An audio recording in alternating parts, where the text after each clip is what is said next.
So we'll start with the blue and white. We move into the Kangxi period. We have on offer these two dishes, and perhaps we should start with when was the Kangxi period. It was from 1662, thank you, to 1722. And what do we look for, particularly in this time? Well, we look at how the dishes in this case were painted. What one looks for is a loose rendering but yet constrained. So if you were to, for example, compare these to a more modern example, you would see that stylistically there's definitely a difference. They're not as contrived. It's quite loose, and flowing is a nice word to use. On my left, we have a hunting scene in progress. The borders with lotus and scrolling foliage. And to my right, on the smaller example, we have lots of blossoms and some more scrolling foliage. What's quite interesting, I suppose, also is there is a little label which is quite visible on the right-hand example, and some of you might want to know what is that. Well, that's what we call a BADA stamp. BADA stands for British Antique Dealers Association, and one of the questions we often get asked is, does this add a lot of value? Well, unfortunately it doesn't. These labels came out quite profusely at one point and are actually also often found on Victorian furniture as an aside. The other plate would have had one as well. You can see the remnants thereof. So it's one of the things to look out for when you're looking at condition is whether it's a partial label or is it actually damage to the actual object, or in this case, dish.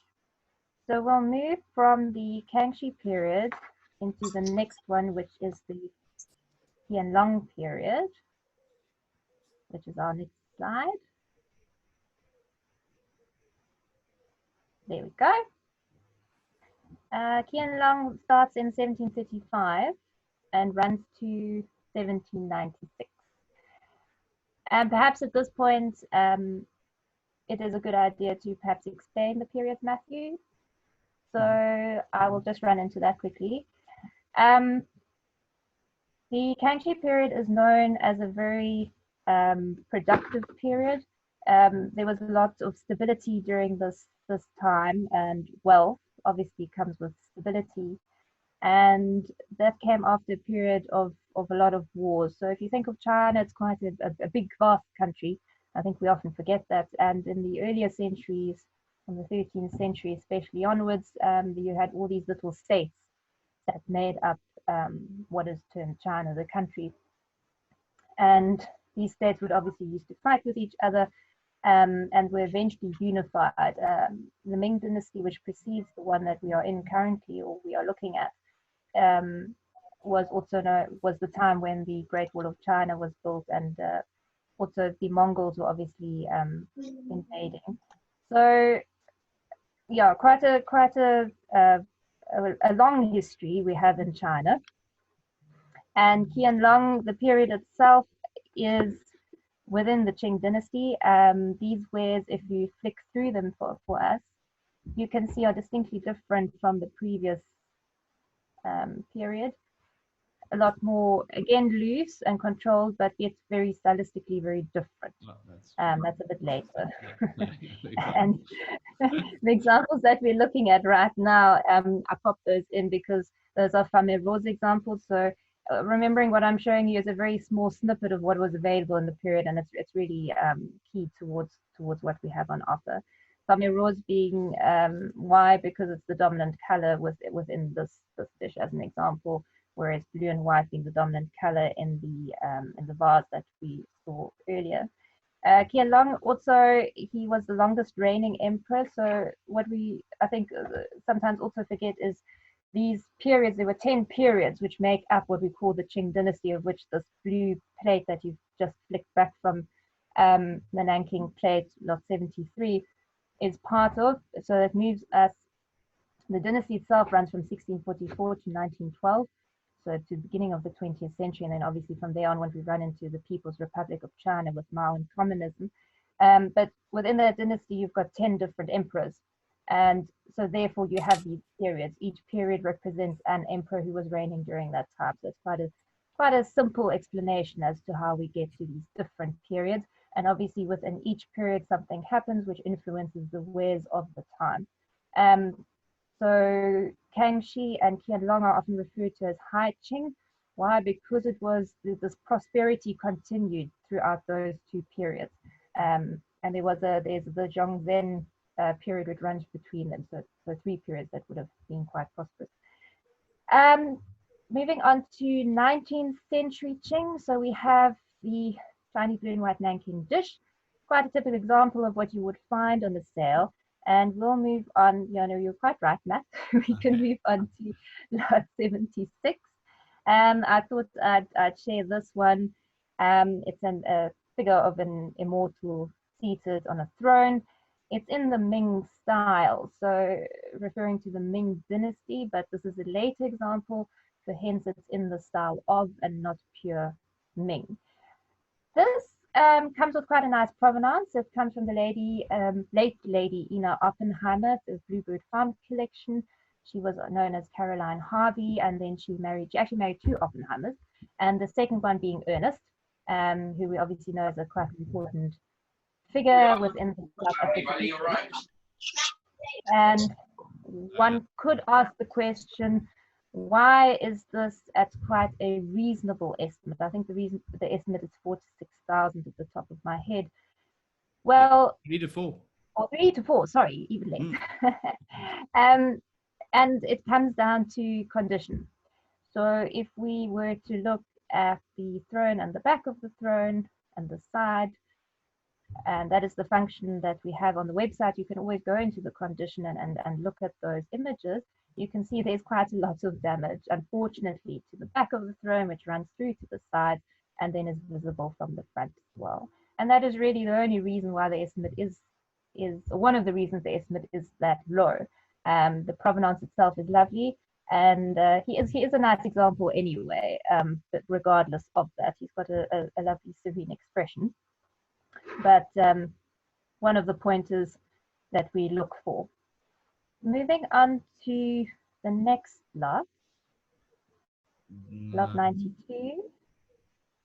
So the other thing to see is, as we're moving later, this is 19th/20th century now we're looking at, you can hopefully see that there's a definite progression. So you have to remember that the West is now fully engaged with China more or less at this point in time. So there's a lot of cross influences happening. And so that is visible throughout when you're looking at the later stage of this particular dynasty. Brush pots are quite interesting. They were containers to hold brushes, obviously.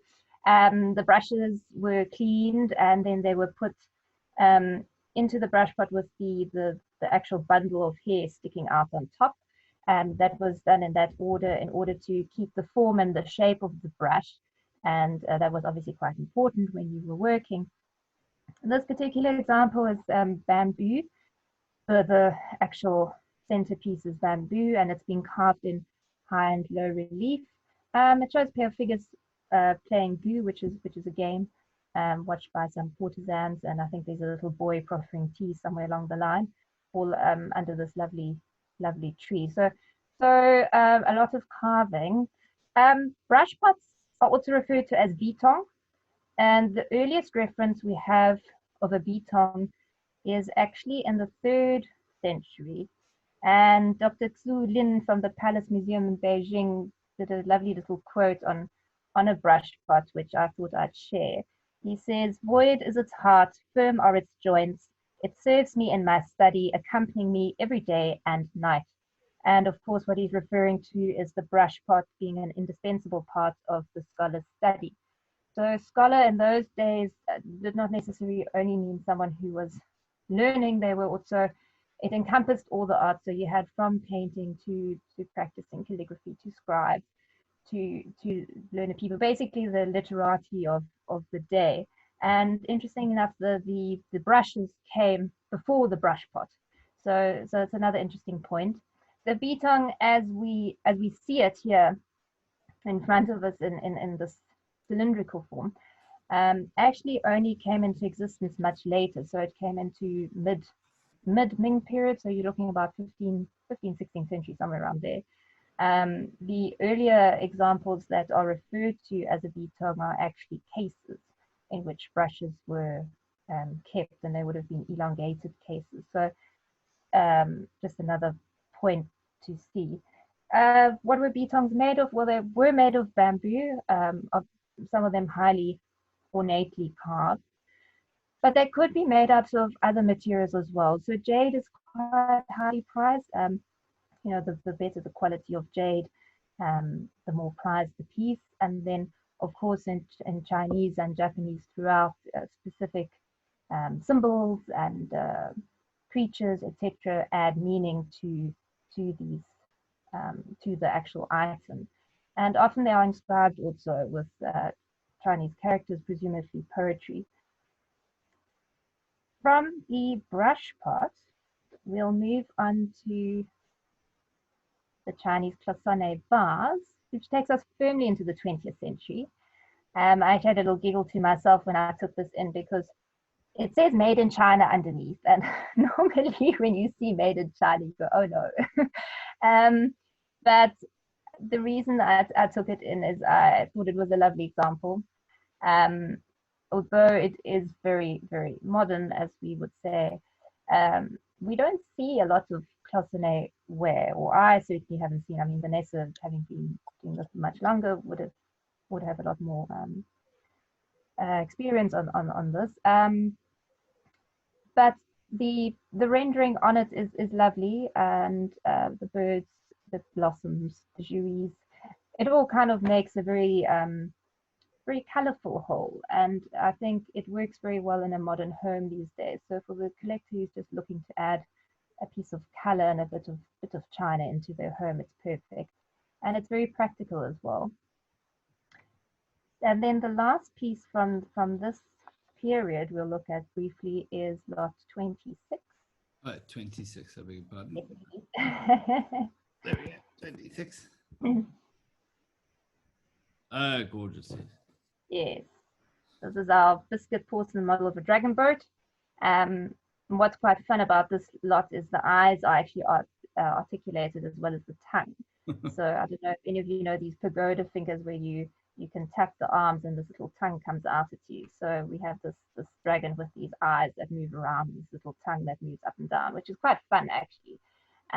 It's a beautiful example in terms of also all the detail that you see. Unfortunately, there are quite a few losses that come with it, but it's still a lovely piece and something that doesn't walk through the door every day. So there we go. We have got some nice little figures. The windows even actually move.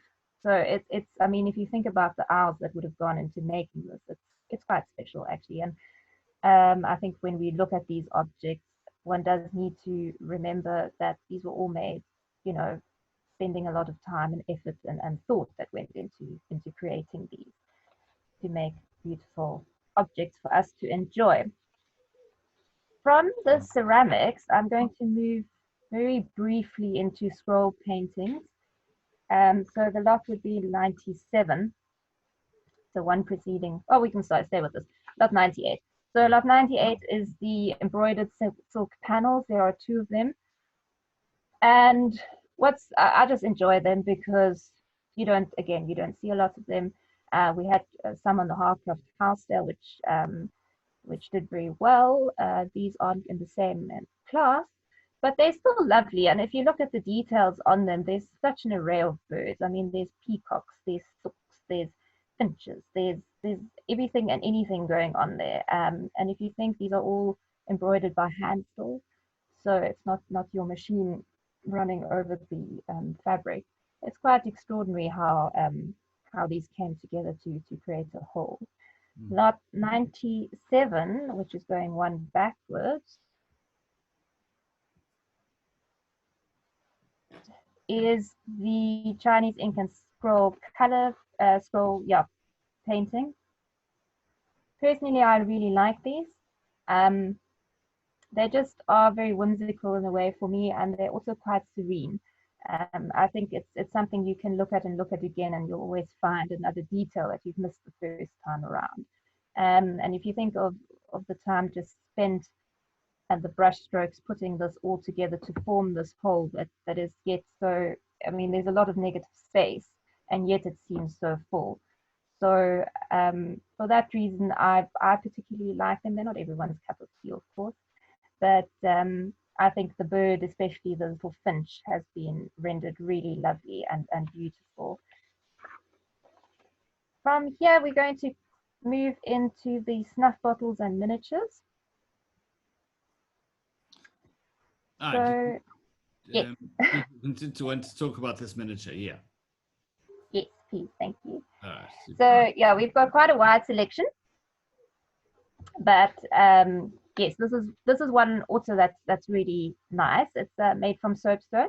It's a table screen, and it's two squirrels trying to eat some grapes. So if you have a closer look, there's your two little squirrels, and there your bunch of, oh, there's three. Sorry, beg your pardon. Running around within the grapes. Again, carved in high relief. Just a nice little example. And obviously the screen will lift out of its base. So there are two loose pieces that get put together. And this again would be late 19th century. There's some nice detail shots, and you can really see there's a little bit of age to those. Lot 104 is our walnut shell carving. I really included this because it's a walnut shell, as the title says, and it's just been profusely carved. It doesn't open. So where you would expect it to open, it's been carved with bamboo, or rendered to look like bamboo. And you've got all these little immortals having a fun time, I think, sitting around and between their bamboo. It's very, very small, 4.6 centimeters high, so not very big, as to be expected, but it's a quite fun little piece to have if that's what you enjoy. And I see there's a current bid on it as well, just to note. Oh, good. yeah, it's 1,000 rand. So you know, that's what I was saying earlier, Matthew, was there's quite accessible pieces here. You know, it's not that expensive. No, absolutely. For very old objects as well, it's gorgeous, amazing. Yeah, exactly. Snuff bottles. So snuff bottles are quite interesting. Snuff bottles, what were they used for? Well, in the beginning, tobacco used to be smoked in pipes, and then they powdered it to form snuff, and it became quite acceptable to sniff your snuff, for lack of a better word. When the Portuguese arrived in China in about the 16th century, they would have introduced European snuff boxes, which I'm sure you've seen already. And basically what happened is that would have evolved eventually into the snuff bottle. Snuff bottle being quite small. These are normally about 7 centimeters high, more or less. That's kind of the size you're looking at, and would have been easily transportable, of course.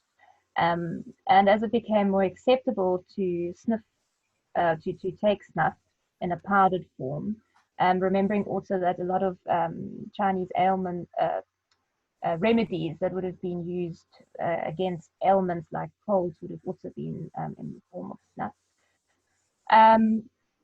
The upper classes would place great value on what these snuff bottles looked like. And of course, the medium again became very important. So in those days, you would have had rhinoceros horn being used, for example. Glass, as is the example we see in front of us. Inside painted snuff bottles, for example, where literally the bottle was painted from the inside with various scenes. You get metal, and then the jades, of course, and there's a whole host more which I haven't covered. But basically on this sale, we have quite a nice range from jades to agates to glass to ivories even. And this is my favorite example though. So anyone who enjoys cooking and has experimented with Chinese cabbage will know that the Chinese cabbage is elongated in its form. It's not like our round Western all of the cabbage. It's not pink, it's green, obviously. But what's lovely about this is the way they've rendered the cabbage and the detail they give into the leaves. So you can really feel those leaves encompassing the heart of the cabbage and holding it all together. And what I really enjoy is our little worm. So here we have our little green worm who's munching away his way through this pink cabbage and having a jolly fine time, one would presume. And I think that just makes it really fun, and it just shows the attention to detail again that was given to this particular bottle. So always something to look for, I find, in the Oriental. There's always a hidden something somewhere you just need to spot. The other example, just to contrast this snuff bottle, which is 19th century, is lot 117. Sorry. You got it. Thank you. So this example is gilt metal. It's later, it's Republic period, so 1949 onwards. And here you can see that the figures are actually applied. So it's just a nice contrast to see this differentiation between the two. And you can see that the faces also, as an example, which runs back between, say, the Kangxi period and now, is the faces are not as finely rendered as you would expect to see in an older example, but a nice different piece just to add in as fun. And if you are a collector, it might be quite nice to add that to your current collection. Now we can move to the ivories. Thank you. So ivories, I'm not going to say all too much about. We have a couple of pieces, or quite a few pieces actually, on the sale. These are just two which are quite fun. This is daiku holding a hand drum and pounding away, and the little squirrel dancing. So that's just quite a fun little piece to see. The Japanese ivories I prefer them to the Chinese. That's just a personal taste. They're really magnificent in the way they capture expression, and they're actually quite fun to research as well. You can really see that startled look pounding away with those flared nostrils, and Mr. Squirrel doing his little jive at the bottom. So yeah, quite enjoy those. And then one other example that we have. Oh, sorry, it's 117. Oh, sorry.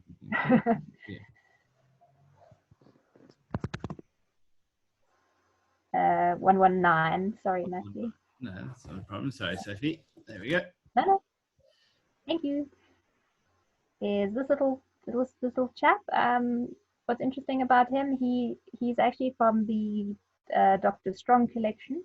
So he's got the Strong collection label, and I don't know, Vanessa, if you'd like to say a few words about the Strong collection, just put everyone in the picture, because you obviously handled those. Let me just find the.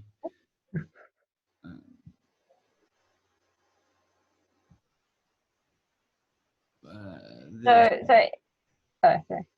There she is. Hi. Hello, Vi. Hello, Matt. Dr. Strong had a fantastic collection of ivory netskis and okimonos, and this was a subject he really loved. He also loved snuff bottles, and I know that his late wife Mary was particularly fond of this piece, and unfortunately it failed to sell on the main sale. So we're lucky enough to be offering it again.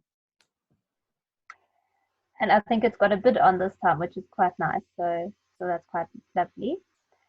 And then to move on, we're going to look at the Japanese works of art. We've got these 7 Japanese red and gilt lacquer bowls and saucer dishes. They're really lovely in that each bowl and each dish marry up. So you can see you can see for yourself. They are, for example, the stalks will marry up with the stalks. You've got some chrysanthemums, you've got prunus blossom, you've got some koi fish. What I like about them also, although they might look a bit gaudy perhaps in the images, they're actually really nice. So you've got a little bit of gold. That's quite yellow, but You've got that dab of gold coming through in the middle, and the outside being this lovely red. And the combination just really, for me, works quite well. They're also very practical, but beautiful at the same time. So you can use them as well as show off the beautiful designs. Just an interesting point on lacquer, I suppose, is lacquer comes from the lacquer tree. And there seems to be some discrepancy as to when first lacquer, when lacquer first came into use. So some people say it was 9,000 BC, some people say 7,000 BC. But the point is, it was a long time ago. And lacquer, before it dries, is actually poisonous. So it makes sense that only master craftsmen would have worked with this medium, because it was quite high risk. And when the Portuguese came to China in the 16th century and later on as well, they saw these lacquerwares and they enjoyed them, and actually that brought about the lacquerware being shown to the West as well. And people like Marie Antoinette, for example, got quite carried away with them and enjoyed them. So pieces were made especially or specifically for the export market, such as these wares would have been made. And then just to finally end off on the Oriental, I'm just going to end up with a piece of furniture. So we have a pair of, oh, sorry, beg your pardon. That's just another example of an Amari dish that you would also find. But the pair of Chinese Southern provincial side chairs, there we go, 19th century. And I suppose the important thing about these were that they were actually purchased from Charlotte Horseman and Gerald Godfrey in Kowloon, and that was in 1985. So that's a fair amount, well, a couple of years back. And they are really nice chairs. They're provincial, so they're a little bit rough compared to what you possibly would like to see if you're not into provincial wares. But nonetheless, they are very decorative as well. And I think if you look at what places like At Home and Valence and all of those are asking for reproduction chairs, I think it's actually quite a nice thing to have on auction, and you can get the real deal. So that's the Oriental section in a nutshell. Thanks so much, Sophie-Louise. That is really fantastic, and I think it's also it's important, I suppose, for us to have the collectors be available to tell collectors the nuances in these periods. It's I think it really enriches our understanding of the way that the context in which these items were produced and consumed by collectors and users large. And speaking of that brings me across, and I think this is quite a nice bridge between the two departments, because some of the first jewelry and we'll see objects of virtu that Vanessa is going to talk us through also come from that period, don't they, V? They do. These are very, very charming Chinese hairpins. They're actually kingfisher and gilt metal mounted examples from the 19th century. And I put a link in to the cataloguing, Matt, if you go back,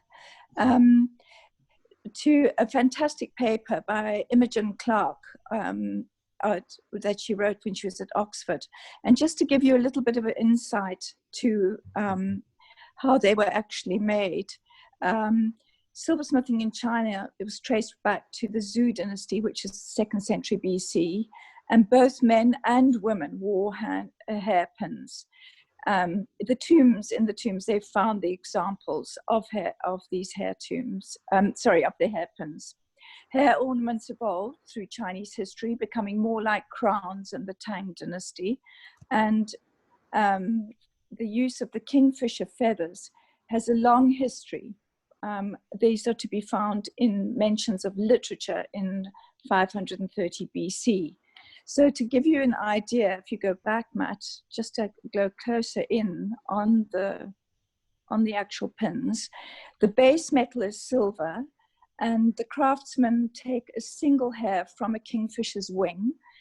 They draw it through a bit of glue, and they lay it on the silver foundation. And then they would lay another feather and another and another until they get the effect, which is like that of enamel ware.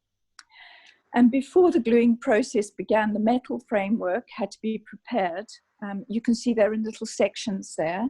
And this was done by soldering little gallery wires onto the surface, and that would create the little partitions.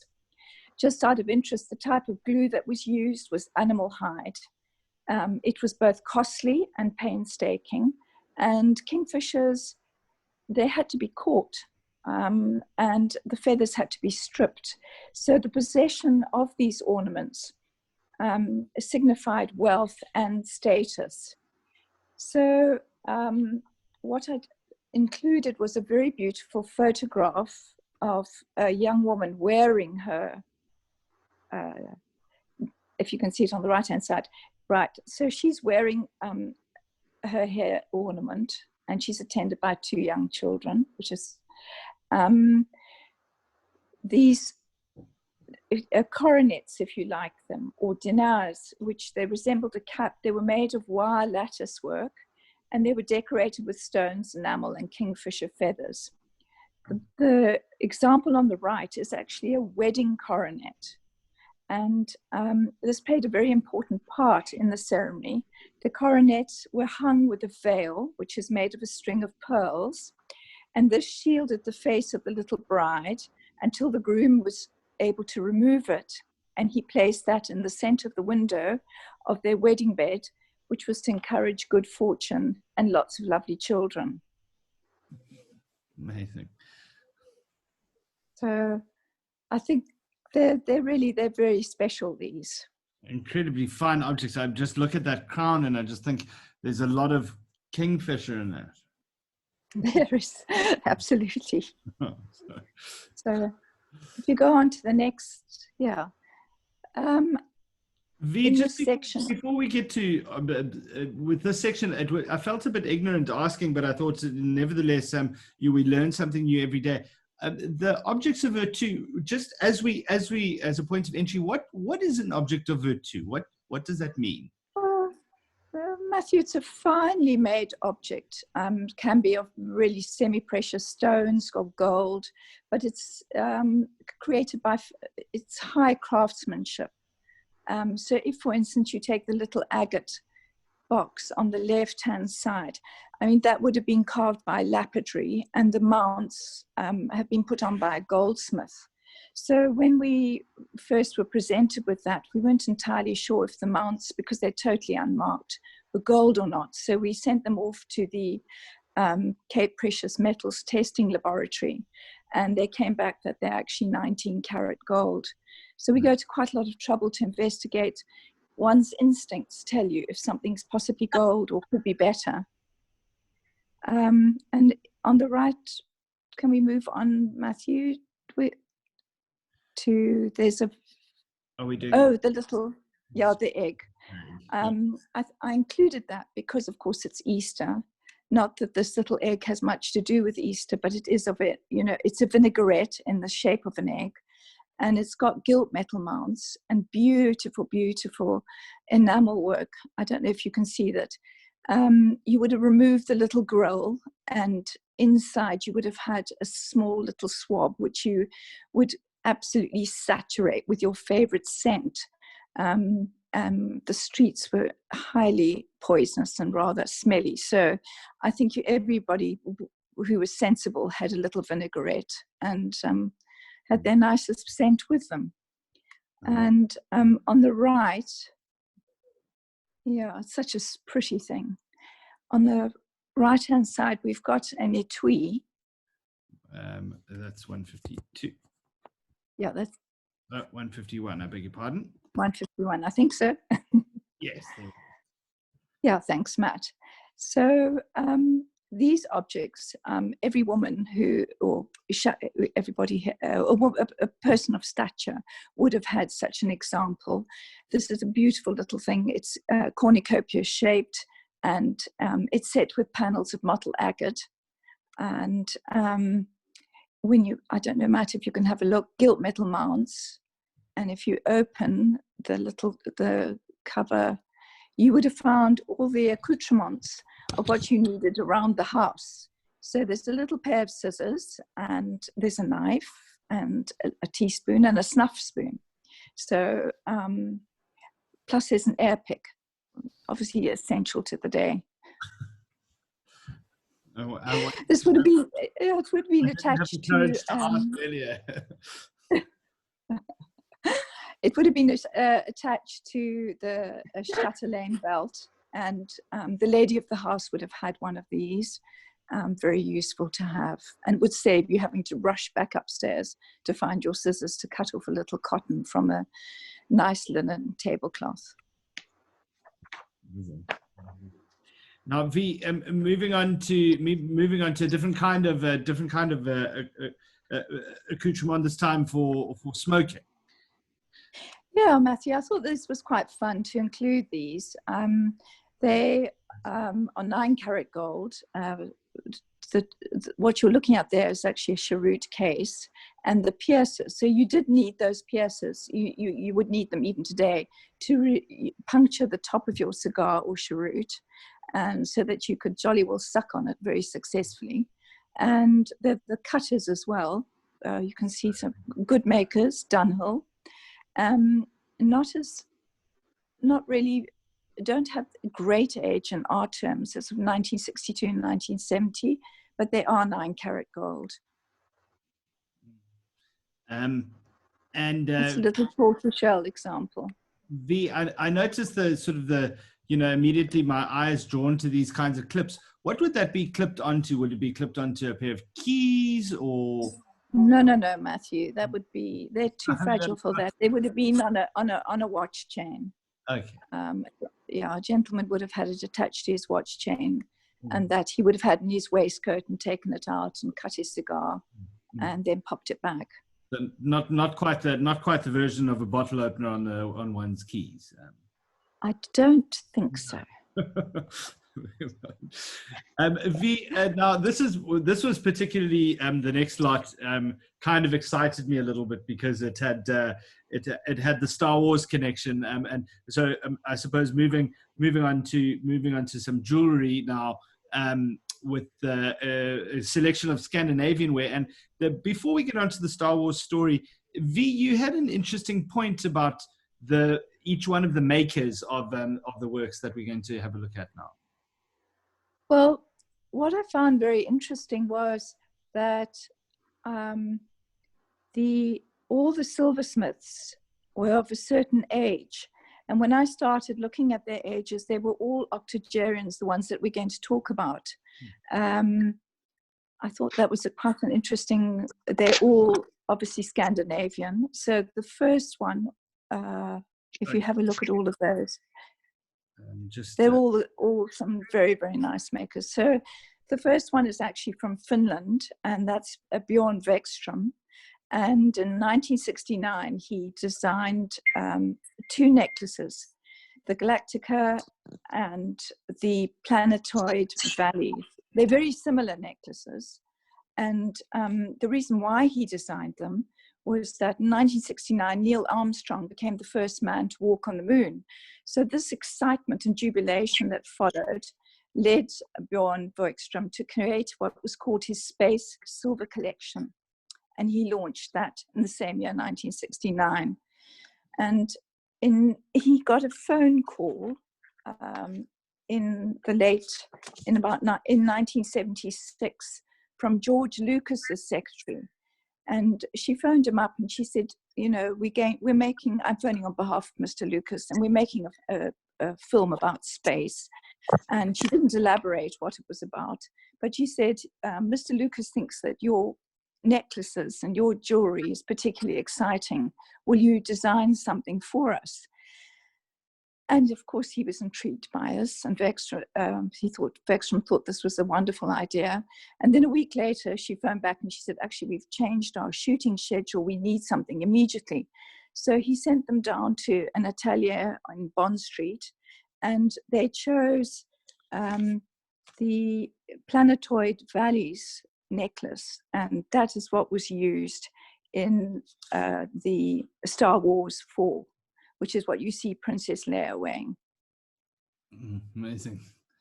So I mean, my point when we was doing a bit of research, Vanessa, was that it's amazing with films that it's not just costume jewelry. You know, when you see these big signature pieces in films, it's the director himself has gone to the care of sourcing something so important for a shot. It's quite magnificent that it's got that connection. I think so. And the point about Vextrom is that he was inspired by Nordic nature. And you can see he loved the winds of Finland. You can see that, oops. Oopsie, yeah. Up onto this, yeah. So he loved creating three-dimensional jewelry. And it was really an extension of his sensibilities and his love of sculpture. It really seems to carry the light quite amazingly. Yeah, you can see that. He loved to portray the snowy Finnish winter landscapes that were formed by the wind, and I think you can see that in this piece. Beautiful.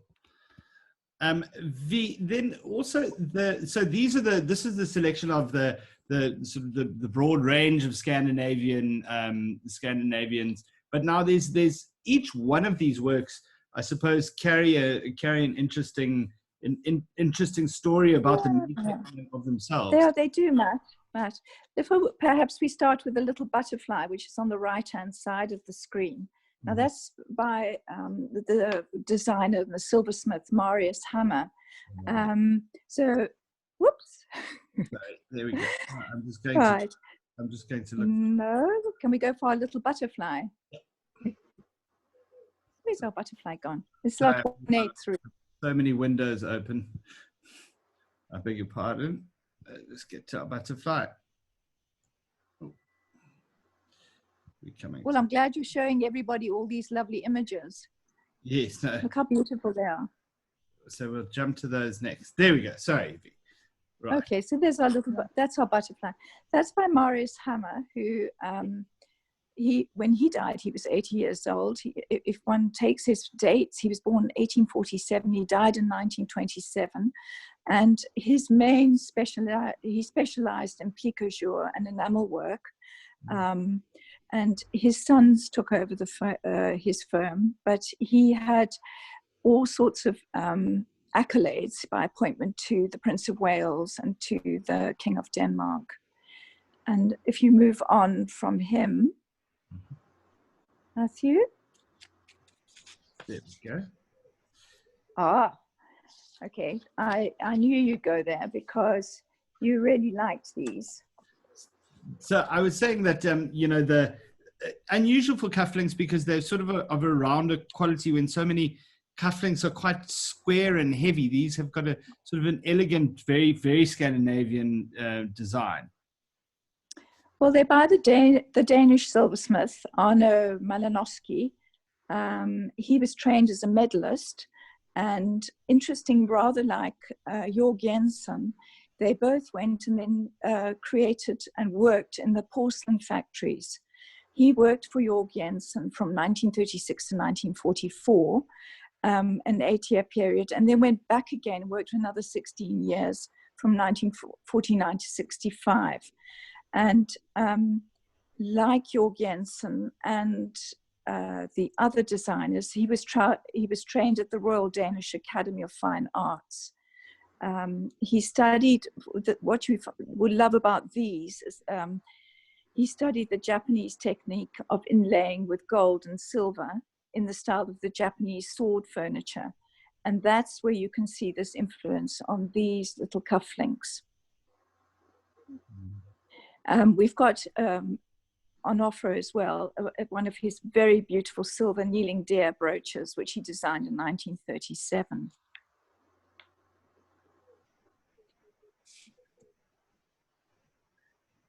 Yeah, thanks, Matt.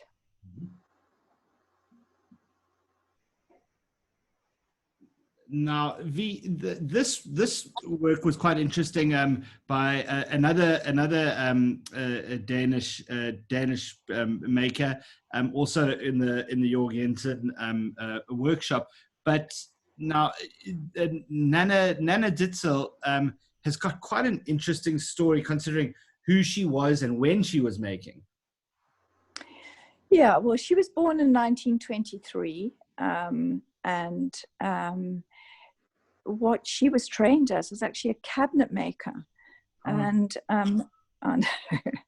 anyway, she married the love of her life, Jorgen, and she began to design for Georg Jensen only in 1954. She was the first woman that he actually employed. They worked together, the husband-wife team, and they worked with Georg Jensen for many, many years. She's really better known for her furniture designs, and I reminded you that she designed the wicker chair and the Trinidad chair. You can see that, you know, these beautiful forms. It's very sculptural, and it's got the, I love the, you know, the point of finish. And I know I was going to bring it up later, but also, Vanessa, I just think at this point it's important to point out that, you know, these objects are original. This is we're not talking about a retail production line jewelry, are we? No, they were made, and in fact, this bears a mark of post-1945. You actually asked me earlier when this was made, and I couldn't actually find it. Somebody made a reference to 1972, but I couldn't find that was actually correct. So if we move on to the next one. Well, no, that's the, sorry. Here we go. The Hans Hensen sterling silver bracelet. Yeah, the Hans Hensen. Well, what I think with this is that it was probably designed because it's got the script mark by his son, as opposed to his father. His father, Hans Hensen, was born in 1884 and he died in 1940, and he started work in 1906. So by the 1920s, he was making his own line of jewelry, but the production really shifted up a couple of notches when his son joined the business in 1932. And he became the main designer. He designed a collection called The Future, which I think this is one of these came from. This is really where this inspiration comes from. There are approximately 50 pieces. Absolutely amazing craftsmanship in the joins, Fee. Yeah, and it's such a wearable piece. Even now, it's amazing how it maintains its contemporaneity. Absolutely. And I think what was interesting is that the connecting craftsman with all of them, the silversmith, was Georg Jensen. He was born in 1866 and died in 1935. I mean, this is a long time ago when you think of these extraordinary designs that we still today treasure. He was sent to Copenhagen at the age of 14, and he's trained as a goldsmith. And like Ditzel and Malinowski, he also attended the Danish Royal Academy of Fine Arts. And he graduated much later than they did age-wise. He was 25. And he couldn't make a living as a sculptor, but also like Malinowski, he worked in ceramic production. And later, only when, you know, much, much later, in 1904, he opened his small workshop in Copenhagen. And I think the thing with him is that he gave so many other silversmiths the opportunity to experiment and work in his workshop. And that's where the benefit comes, with the generosity of being able to share.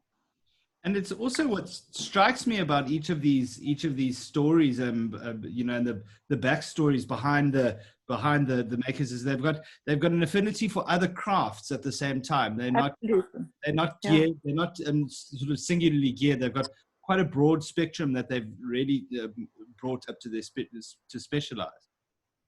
Absolutely. I mean, you've got a cabinet maker, you've got silversmiths, you've got people, craftsmen that can work with ceramics and bronzes. And they were medalists. They were highly skilled individuals. Now, the next piece of jewelry, V, is quite unusual. Unusual because I suppose we're coming home, but unusual in the fact that it's actually produced by a painter, more familiarly Kenneth Bacher. Now, these are, as you pointed out earlier, I believe quite rare, with Strauss & Co. having offered very few examples. Oh yeah, Matt, we've actually had the privilege of selling 2 lots of Kenneth Bacher's work. Get to them. And that's okay, we get there. So his jewelry is not for the shy. I mean, these are very strong pieces. They are abstract in form, and you have to be rather an exotic creature to wear these pieces. And when I look at them, I'm amazed how it is quite extraordinary that Kenneth Bacher managed to create them, because as most people do know, he was a hemophiliac, and at any point he could have cut himself. And he would have had to have a nasty trip to the hospital. And these are also highly skilled pieces. And I had an email this week from Ferdinand Hengi, who I didn't know had an interest. For people who don't know, he's the specialist based in Basel on Lucas Sertoli. And he wrote to me on Monday, and he said, I would like to draw your attention to the fact that this what we're looking at the moment, this lot is actually in one of my papers in one of my books. And I was slightly taken aback. I didn't say too much. I said, well, interestingly enough, it belongs to an octogenarian, and the example in your books belongs to somebody in America. And then he came back saying, oh my goodness, he must have made a series of these. So when we looked carefully, the two of us, at this particular example, we could see that the tiger's eye was set in a different way. Amazing. Wow. And is that finished with silver, V? No, it's steel. Is it steel? It's stainless steel. And that is signed. It's signed and dated 1979, whereas the other example is not signed at all, but they've come directly from one of his descendants. So for us, provenance is such an important factor when we're looking at an object, and it's really nice to have something that's come from the family. Wonderful. Now, V, what's been quite interesting through this week has been a recurring sort of narrative that I've noticed is Namibiana, particularly with Kirsty talking about the Strack collection, to Ian and Alistair. Everybody seems to has the sales sort of characterized by this underflow of Namibiana, with no exception to the lots of jewelry. We have a lovely group of Namibian tourmalines, which have been consigned by the descendant of a Namibian jeweler. And these are particularly pretty. These are these lovely tourmalines which come from the Katanga mines in Namibia. They're a sort of greenish. We go back to them, Matt? Sorry. Yeah. They've been made, they're lovely green. They've been made on the bench, as you would expect from any German craftsman. And look how beautifully hammered they are. Hammered texture on the outside, fantastically finished. Do you see the lovely design? So these green tourmalines, as you all know, tourmalines come in so many different colors. And Namibia is particularly famous for the watermelon tourmaline, which is green on one side and pink on the other. And I had the fun of looking up what, why do people choose tourmalines? We all choose different colored stones. And the tourmaline is a symbol of the earth and is to be worn for confidence and to face the adversities of life, which I think we all need at the moment. But they're a lovely group, and they're really not expensive. I mean, 2,000 to 3,000, 3 to 4 for an 18-karat gold ring with a lovely tourmaline and beautifully made. It's totally affordable. It's really, really beautiful. And finally to going from the sort of to the more wearable and to the sort of finer accoutrements. There was a fascinating story you were telling me today about the selection of fans, and about, I suppose, the societal codes that or the myth of the codes that are embedded in their use. Well, the fun thing about these fans was they have a whole way of, when you catalog them and you look at them, they have their own terminology. So you have your guards, which are on the outside, and then you have your sticks, and then you have your leaves. Now these are, that's a very attractive one. It's hand painted.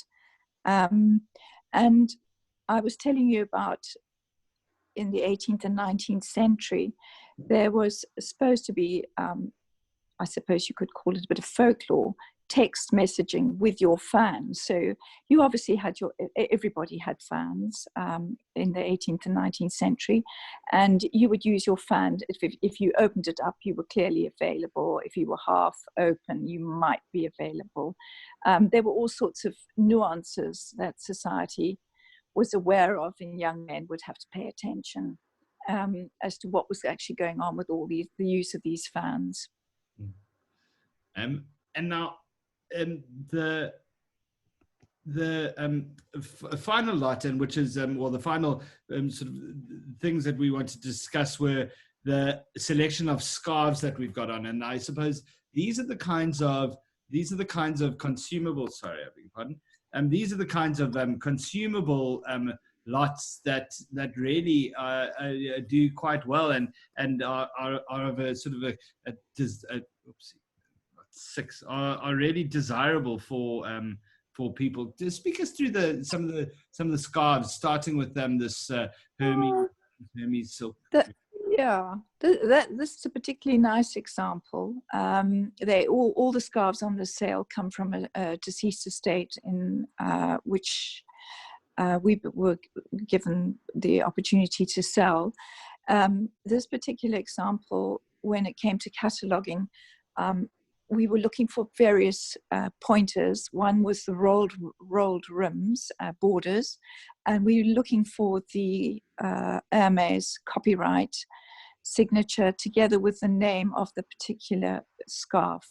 And I think that's what we were looking for. Unfortunately, there are no boxes or cases or invoices that go with any of the collection that we have on offer. But the pointers are basically looking for quality. This actually also has what we call a cleaning label, which is, they do get lost once you send them off to the dry cleaners. Sometimes they get detached, but it's got a tiny little blemish. I suspect it never went to the dry cleaners, so it's in really, really good condition. And the fun thing with all these scarves was that my colleagues dressed themselves up in them when they had the choice of what they wanted to be. So perhaps you could just show them that. People are having a look at what lovely, lovely scarves, and what fun my colleagues had trying them out. This was Shirley Daniels-Poirier, who's in our Cape Town office. Gail Duncan. What's Gail wearing there, V? She's wearing a Cartier scarf, and it looks lovely on her. Very pretty. And I think there's one more. And there's two more. That's right. We've got Gail again. Yeah. And then we've got Michelle, who's just joined our office. Oh, and that's gorgeous. Wow. Isn't that lovely? It's a beautiful silk scarf. Lovely. She looks so glamorous in it. It looks so terrific in front of that painting. Now, just because I want to make sure that people know where to look. So, so if we're starting in the staff picks, where are these lots? Just a nice use. Well, yeah, well, that was Shirley's choice. So that's in lot 6 there in the first session, and the balance of the scarves are in the third session at the end of the jewellery. So one can go and have a look, and they're totally affordable. It's sort of 2,000 to 3,000, 3,000 to 4,000, and I think, you know. So I just want to show everybody that's interested, because I think that, you know, over this period is lovely for gifts for family and loved ones. So I just want to make sure that everybody can note can see it's a lot number session number 3, and it's at the end of the session. So if you scoot over to the end of the session, then we're going to, and we can really see the wonderful variation of scarves that we've got. I was particularly attracted to the large pink and mauve silk shawl by the Hermès. Yeah, that's fun. Beautiful designs. Matthew, you know, some of the jewelry is quite fun. I mean, we even have a pair of faux pearl and diamond gilt earrings by Madame Jolie Gabor. So for people who don't know who she was a Hungarian and the mother of the lovely Zaza Gabor. So, and they're in their original box. They're not expensive, very affordable, sort of 700 to 900. And there's that lovely enamelware. If you have a look, you've gone up there. There seems to be quite a lot of interest in that. 18 karat with beautiful enamel and more. They're the tourmalines for you. Lovely, lovely colors. A beautiful selection. Quite a wide variety of tourmaline in the south. Yeah, very nice rubies and sapphires, some gorgeous earrings. So there we are, and all very affordable. I see, and there's been. It looks like there's been some interest in the jewelry. There's seems that there's a little bit of vibrant bidding going on. So I suppose to our audience, that's something to be noted. To keep an eye on the quite voracious interest in the session. There's my I shouldn't advertise, but I'm very fond of those cufflinks. So yeah, I mean, you can see there, Matt, if you look carefully at that, how they do connect with Japanese sword furniture, and how Malinowski was so influenced and used exactly the same types of materials. And normally, I mean, it's not quite my thing, but the Nana Ditzel ring, I was quite amazed. I said, you know, just the sculpturally, it almost appears like a saddle or some kind of form. It's remarkably sculptural. Yeah. No, it's lovely. And it sits so beautifully on one's finger. Very wearable. Thanks so much, Matt.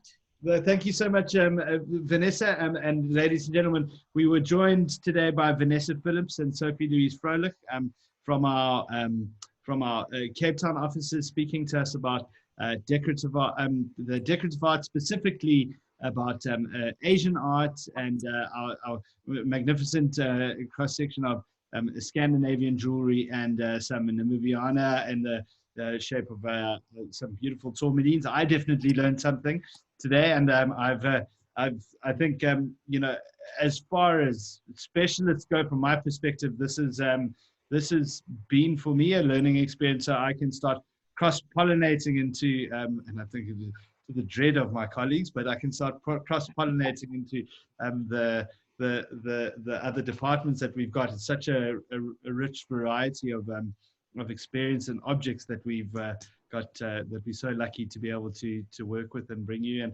And I think today, as I said at the beginning of today's session, really the cataloging brings an entirely new layer of magic to us appreciating these objects and placing them in their context. So really, I think it's as a close view on an auction, and to understand how these things occupy our lives. Really, really lovely opportunity. I tell you what, I'm going to hang on to the line, just as we do. Any questions can be directed to me in the if anybody would like to ask Vanessa or Sophie-Louise any questions. We can direct them either in the chat function, or just put up your hand, or unmute yourself, and we can have one or two words. I would also just quickly take this opportunity to remind you to join us tomorrow at the same time, same place. We're going to be running these online discussions for the duration of our sale, as this is Strauss & Co. sale of modern, post-war, contemporary art, Asian art and jewelry, and wine. Asian arts and jewelry we heard about today with Vanessa Phillips and Sophie-Louise Fröhlich. Thank you again so much for joining us. It was really fantastic. Tomorrow we'll be joined by Wilhelm van Rensburg and Jean Leclue-Theron from our Joburg and Cape Town offices, where they'll be talking us through the Wits Group. Sunday, we will be joined by Roland Preens and Higo Jacobs from Wine Cellar, who are going to be talking us through the session of fine wine. And I just have people to let people know that there are in fact two wine lots that everybody must take note of in session number 1 as well as session number 7. Session number 1 is our staff picks, so please don't miss the two staff picks in session 1 of wine. Otherwise, the wine session can be found in session number 7, and then. Monday, we're going to be joined by a special guest all the way from Boston, Massachusetts.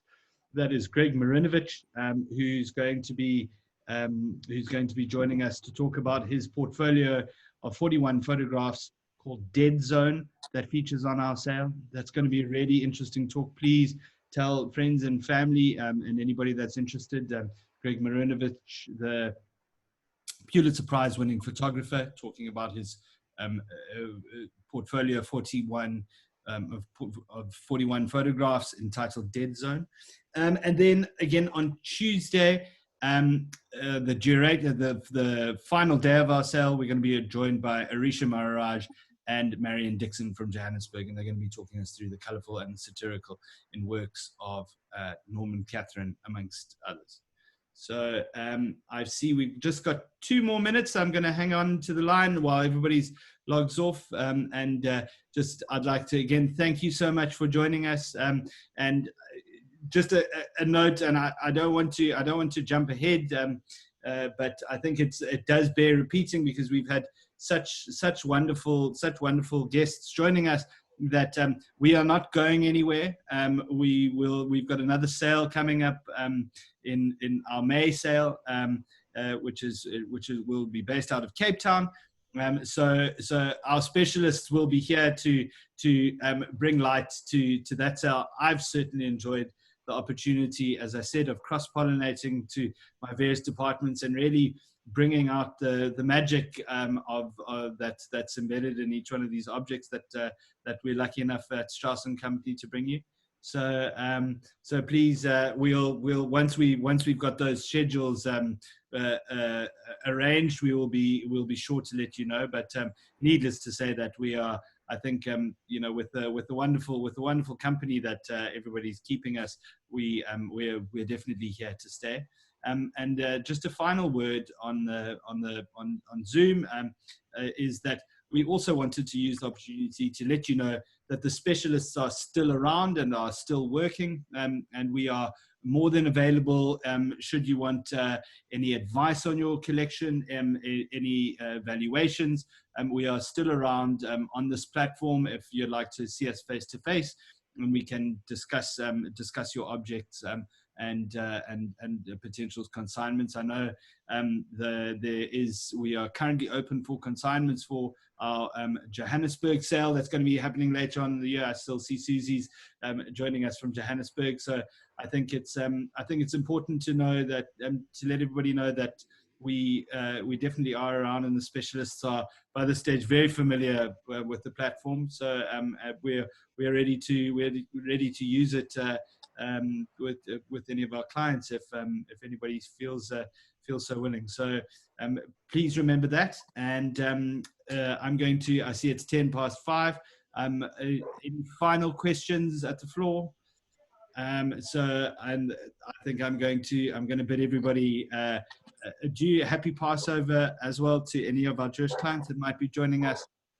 It's a special time of year, and to be with our families, albeit virtually, across the internet. Thank goodness that we've got these facilities here that can still bring us together. So again, thank you very much for joining us. We'll see you tomorrow, and have a happy evening and a good weekend.